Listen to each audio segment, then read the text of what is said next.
Hello everyone, we're going to start with question number 2,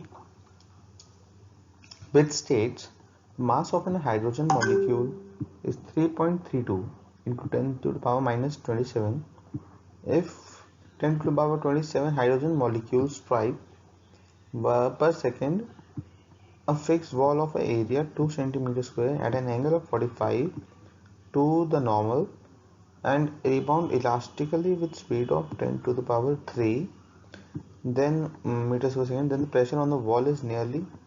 So it says that a hydrogen molecule which mass is this, and it will this is the normal to the plane, so it strikes at angle of 45 and then it will leave.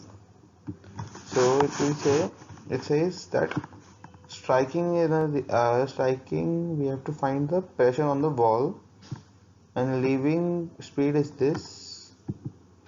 Okay, so we have to find the change in momentum first. Delta P1 equals to 2 mv cos 45, that is the angle, that equals to root 2 mv, and force equals to delta V upon delta T, that is the change, which is n into delta P1, and P equals to n into 10 to the power root 2 mv upon A.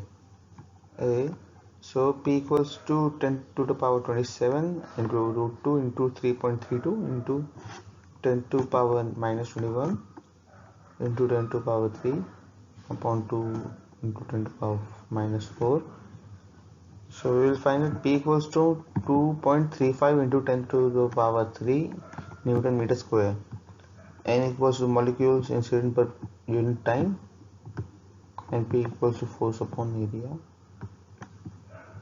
Therefore, answer A will be the correct option. Thank you everyone.